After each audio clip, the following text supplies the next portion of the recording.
Sphinx? Khafre or another king? A lion's head which would have been reworked to be transformed into Pharaoh's head? Whatever. The question is, what does the head of the Sphinx look like? With 3D face reconstruction software, here is the face of the Sphinx reconstructed correctly for the first time.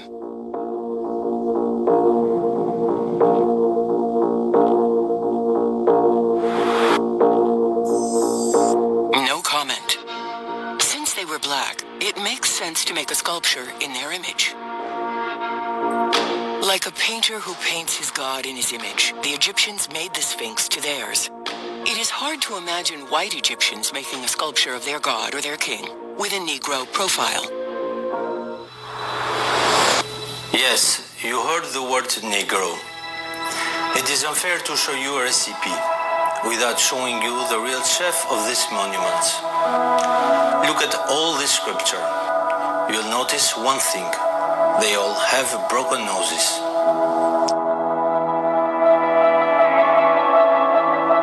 If one observes the statue and frescoes, the resemblance is striking. The nose, the big lips. Indeed, many statues have a broken nose because they had, as they say, a Negro noses. Herodotus says that Colchon was a colony of the Egyptians because they had black skin and curly hair. Book 2, Euterpe. The Colchon were an African colony which migrated to settle near the Black Sea. Aristotle also spoke of the Egyptians, describing them as excessively black. Those who are excessively black are cowards. They are the Egyptians and the Ethiopians. The Greek use 4 words to say black, dark brown: keleinos, eremnos, aiton, and melas. Melas is the most complete physical black. It is the root of the word that forms the word melanin. Melas, melanin. Melanin is the pigment that colors the skin black to protect it from the sun. Aristotle will say precisely agan melanes to designate the Egyptian and the Ethiopians, which mean excessively black in Greek.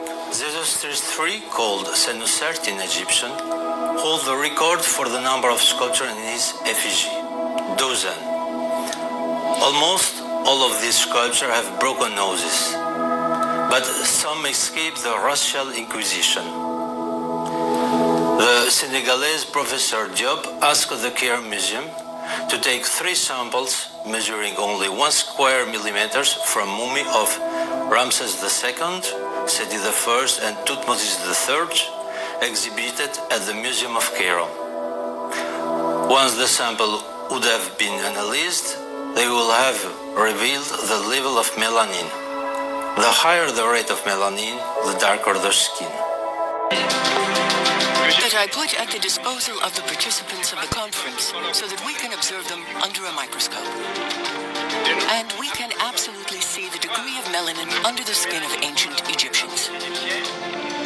There is enough left despite the partial destruction of the epidermis. In the region between the dermis and the epidermis, there are enough inclusions of the melanocyte bases, areas where the melanin would have resided, to reveal a level of melanin via these inclusions absolutely absent in Leucoderma races. And last year, I wanted to apply this study to the royal mummy of Ramses II, Seti I, and Thutmose III. For 1 year, I have been writing to the curator of the Cairo Museum because I don't need more than a square millimeter. 1 square millimeter of skin, but not always in the same region. And I regret I did not obtain these samples. So you see, it is a very easy, accessible study that can be done. Here are the blades. These are the preparations. Just put them under the lens of the microscope to see the melanin level. So based on my own investigations, here they are, until further investigation. The museum has still not responded for 35 years. The Egyptians were called Kemits, and Egypt was called Kemet, the land of the black. No, it is not the black color of the Nile silt, which is mentioned as some archaeologists claim, but the color of the skin of the people living there. When we speak of white country, we are not referring to the color of the snow in the Alps. Let's end the rumors of whether or not Howard Carter falsified the golden mask of Tutankhamun and reproduced false relic. Observe the mask of Tutankhamun and the face of this African girl. I can see Carter, the European, falsifying the African steel mask. It is noon. The temperature is at full force. That is to say, that is about 45 to 46 degrees Celsius. There is absolutely no shade, since it's a quarry, and there is no building, and we can absolutely not take shelter. So much as to say that I will not stay here 3.5 hours. It is getting a little warm here. We are behind the pyramid of Menkaure. I'm beginning to understand why Femi did not come. In Egypt, during the summer months, the season during which the pyramid was built, temperature reached 45 degrees Celsius and higher. Under this overwhelming sun, no other human race could survive shirtless more than 4 days without experiencing severe skin burn. The only race capable of withstanding days and months without problem and without sunscreen is the Negro race with black skin. I paint and I never had a preference for this or that color. A painter likes all the colors, but we say that we must give back to Caesar what belonged to Caesar. Well, let's give back to the Egyptian what belongs to the Egyptian. The Egyptian of the pyramid for millennia were Negroes, neither olive-skinned nor mulatto, but charcoal black.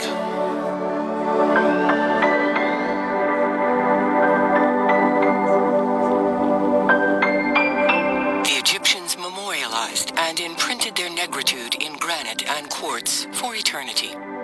What must we do? Destroy them to erase this era of humanity?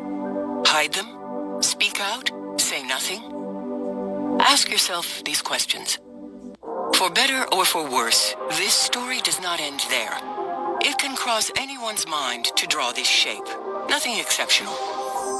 On the planet, the probability that there are two civilizations which know how to make concrete in its chemical complexity, to smelt copper, and to attach them symbolically with the same shape is unimaginable. Yet thousands of kilometers separate them and the ocean.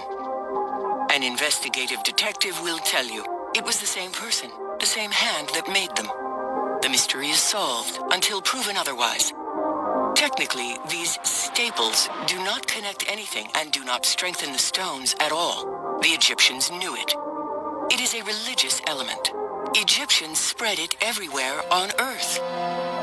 In at least 2590 BC, Hedda, a court scientist, saluting these companions who were going towards Lebanon to look for oak wood, noted that the boats disappeared after a few minutes, diving below the horizon.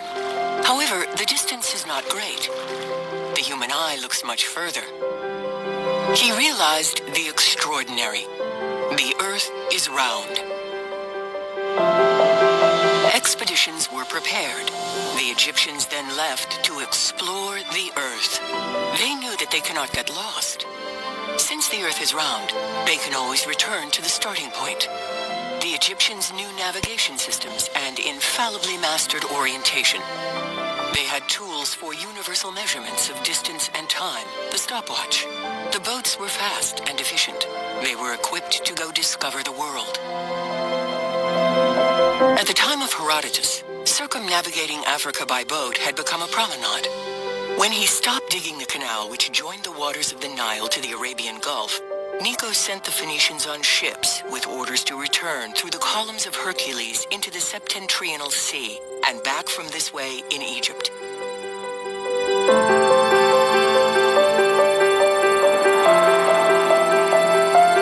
Having thus traveled for 2 years, the third year they passed the columns of Hercules and returned to Egypt.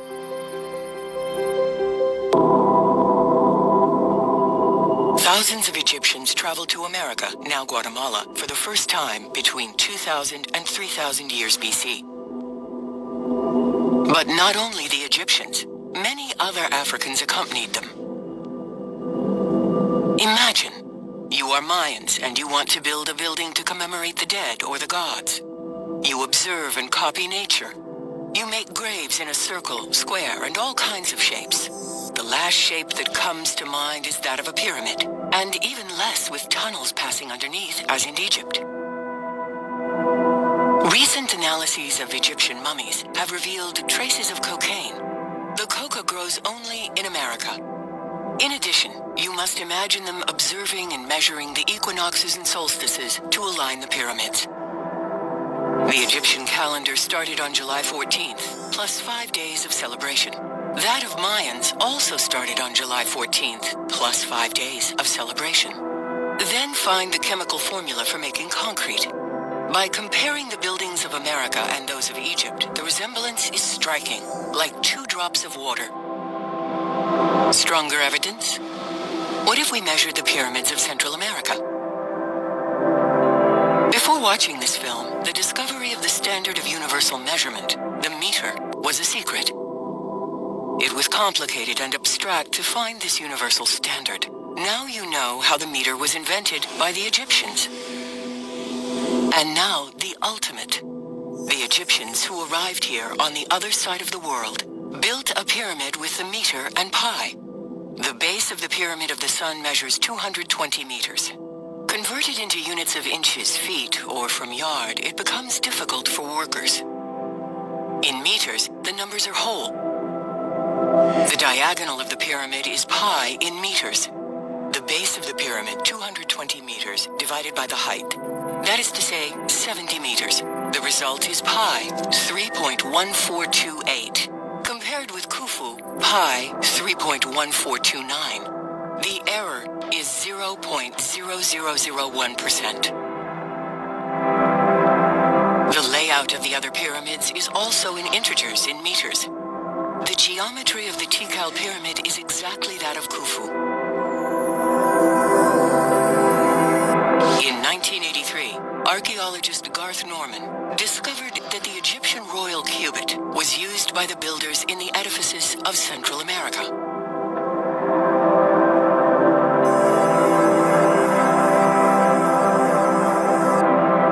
The big year, the year of the 26,000 years of axial precession of the equinoxes, is present on a map of Orion, inscribed on the Izapa stela. The idea that a pre-Mayan people, or that the Mayans found and developed alone, isolated from the rest of the world, meter, pi, royal cubit, geopolymer concrete, and solar energy to melt the stone, is totally excluded. The probability is 0. On the other hand, we see here indisputably the same fingerprint, the same civilization, Egypt. 12,000 kilometers separate Egypt from Mexico. How did they manage to cross 7,800 kilometers of ocean? Between 2,000 and 3,000 years BC, the Egyptians crossed the Mediterranean, passed through Malta, refueled in Spain, and crossed the Atlantic Ocean in a straight line to get to Yucatan. They arrived by the thousands, and there is no shortage of Negroid faces. In 1946, giant heads called Olmecs were discovered. We see clearly African Negro heads. The African Olmecs were discovered in Central America, at the very place where the pyramids were found. It is the Egyptians' landing place. The Egyptians may have crossed the ocean via a land bridge, a continent in the middle of the Atlantic Ocean. When Plato indicates Atlantis after the columns of Hercules, in other words, after the Strait of Gibraltar, it is very likely that he is right. This large expanse that would surface would be the ridge of the Atlantic. Atlantis would be the Azores. Following an unprecedented earthquake, this part of the ridge would have collapsed. It is this cataclysm, which Plato calls the sinking of Atlantis, which cut the Egyptian Africans in two. Given the trips they made, they may have built buildings here before the upheaval. Research of this bridge should be done at this point of the ridge. This theory may seem far-fetched, but the chemistry, the pi, the meter, the golden number, the royal cubit, and the solar lenses did not cross the ocean on their own. They may have crossed the Atlantic with boats directly. Christopher Columbus made the second trip from the Canary Islands to Guadeloupe in 21 days. Documents speak of it. In less than 20 days, we saw land. It was an island without harbor or ports. Unable to land there, Columbus came to disembark on a neighboring island, which he called Dominica. They followed the trade winds. These are the regular and very powerful winds that cross the ocean from east to west. In fact, the sailors were worried about not being able to head into them on the return. They too had wooden boats and sailboats like those of Columbus. What is certain is that there is no question. The Egyptians crossed the Atlantic with their Egyptian Revolution of 2011. As an Egyptian, I do not see that the Egyptian situation is improving at all. In fact, I see that it is declining. Now, the Egyptian situation has had a negative and direct impact in my life and my family life. Someone born and raised in Egypt, this is my experience. And because of how I feel about the Egyptian nation and the tremendous anger that I have towards this nation and the way it operates, I have decided finally to research the root of this issue. Yes, everything that happens has a root. So it is important to look at what is happening now and then look at where this is coming from. Well, I read many books. I read the Bible. This is an Arabic Bible. I read the Quran, Al-Karim. I read so many books. But I decided to start researching Egypt because the Bible talks a lot about Egypt. So I will read to you two brief statements from the scriptures. Starting with King James Bible version, the book of Genesis, chapter 9 and verse 18 says, "And the sons of Noah that went forth of the ark were Shem and Ham and Japheth." Moving on to Genesis chapter 10 and verse 6, it says, "And the sons of Ham, Cush and Mizraim and Phut and Canaan." So the sons of Ham are Cush. Cush is the nation of Ethiopia. Mizraim is the nation of what you all call Egypt, but we until this day call ourselves Misri'in. In Hebrew, it is Misraim. Phut is the nation of Libya. Canaan, the nation of Canaan. Now, I decided to go a step further and look up the word Ham in the Zondervan Bible Dictionary. And the definition of Ham is warm, hot, and hence the south. Also an Egyptian word meaning black, black, black. The youngest son of Noah.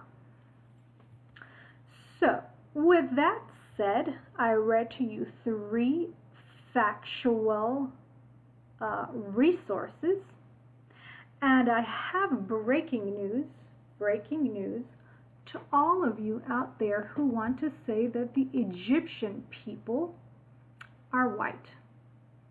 In America, the white people, yes, the white people, descendants of Europeans, claim that Egyptians are white people. Egyptians are not white. They are black. Now, there are also Egyptians out there, many Egyptians that are Christians and Coptics especially, run around and say that Egyptians are white. To you also, I want to say that Egyptians are black. Egyptians are not white. Now, you can look at me and say, well, you're not black. Right, I'm not black, but I'm not white. I have been mixed. I am a descendant of mixed Egyptians, mixed with European colonizers. But in the sun, I do not burn. I do not get red. I turn darker and darker and darker. And also this video, it tends to make, light-skinned people look even lighter because of the lighting. But regardless, if you are Egyptian, Christian, especially Coptic, and you are white, because there are very white Egyptians, guys. There are Egyptians who have green eyes and like really light brown hair, and I always wonder, well, why do they look different from me? If you are white and you are in Egypt and you're Christian and Coptic especially, I'm here to tell you that Egyptians are not white. You are white because you are a descendant of a white European colonizer. Or you are just simply European that has moved into Egypt and stayed there and had kids there and kept being white. So, with that said, I want to break the news to everyone that Egyptians are not white. We are black people. Go to Nubia, and you will see that the people there are very dark people. I don't like to say black because this is black. This is black. But they are a brown, very brown people. If you go to the city of Komombo in Egypt, forget Nubia because, that's a bit of a different nation, but in Komombo, a pure Egyptian city, people are dark-skinned, very melanated. In fact, my siblings are much darker than me. So again, with that said, please do not walk around and say Egyptians are white. Now, I gave you 3 pieces of evidence, but there's a ton of evidence out there. Like if you go to the Egyptian Museum in Cairo, you will see in the chamber of King Tutankhamun, which y'all call Tutankhamun, is a black. They're all black people. So stop lying, please.